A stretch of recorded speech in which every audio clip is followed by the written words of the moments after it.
The Advanced Aerospace Threat Identification Program, also known as ATIP, ran from 2007 to 2012. Now, despite the fact it was not a classified program, ATIP only became known to the public in 2017 when former program director Luis Elizondo resigned from the program and he released several Super Hornet FLIR videos, now informally known as the Tic Tac videos. Alex Dietrich was the wing Super Hornet pilot in the flight that took that Tic Tac FLIR footage. And she says at the time her squadron mates stayed quiet about the incident because they were afraid of being labeled what she called kooky. Now she's in her early 40s. She says she feels a duty to speak up about her close encounter with the UAP, Unidentified Aerial Phenomenon, which is the new term for what we used to call UFOs, because she sees it as a vital matter of national security. She said, "I do feel a duty and obligation. I was in a taxpayer-funded aircraft doing my job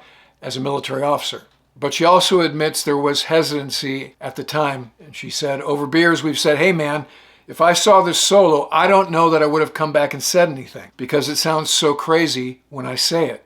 Now, last year, Alex tweeted, "Couldn't get anyone to listen to 2004. Now everyone wants to talk about it. What changed?" As she intimates with that tweet, what changed is she and her flight lead, who was also the squadron skipper, Commander Dave Fravor, went on 60 Minutes and talked about it. And as a function of the buzz created by that episode of 60 Minutes, Congress demanded that the Pentagon release a report. But it was only a 9-page summary. Here are the high points. There are probably multiple types of UAP. Again, that means unidentified aerial phenomenon, requiring different explanations based on the range of appearances and behaviors described in the available reporting. Second bullet, UAP clearly pose a safety of flight issue and may pose a challenge to U.S. national security. Third bullet, and by the way, the little U in parentheses means it's unclassified. Consistent consolidation of reports from across the federal government, standardized reporting, increased collection of analysis, and a streamlined process for screening all such reports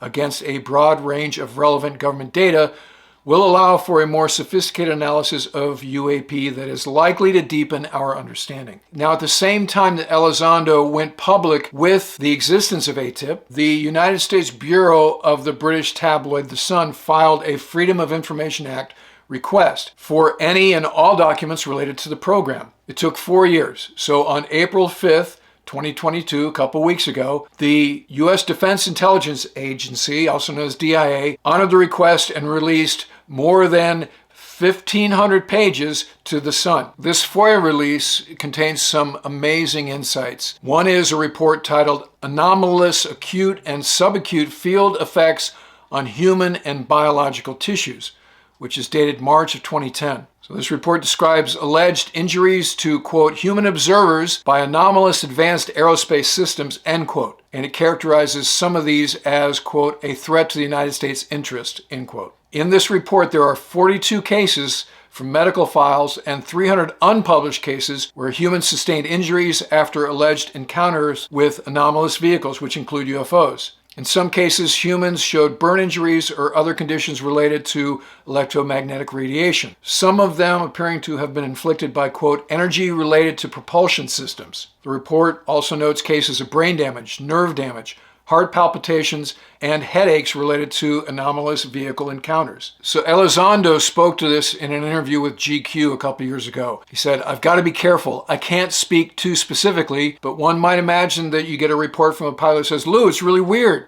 I was flying and I got close to this thing and I came back home and it's like I got a sunburn. I was red for 4 days." And then in another case, a pilot might say, if he had gotten a little closer, "Lou, I'm in the hospital. I've got symptoms that are indicative of microwave damage, meaning internal injuries. And even in my brain, there's some morphology there." And then you might get somebody who gets really close and says, "You know, Lou, it's really bizarre. I felt like I was there for only 4 or 5 minutes, but when I looked at my watch, 30 minutes went by. But I only used 5 minutes worth of fuel. How is that possible?" Well, there's a reason for that, we believe, and it probably has to do with the warping of space-time. So the study also argues that it's possible to use this medical information to, quote, reverse engineer UFOs from unknown provenance that may be a threat to United States interests. Appendix A of the report outlines what is termed the Shustler catalog of UFO-related human physiological effects. And this lists the frequency of things like abductions, perceived time loss, swelling of tissues, levitation. There are 5 sexual encounters, 5 deaths, 4 hair loss episodes, and 3 claimed implants. There is also 1 unaccounted for pregnancy.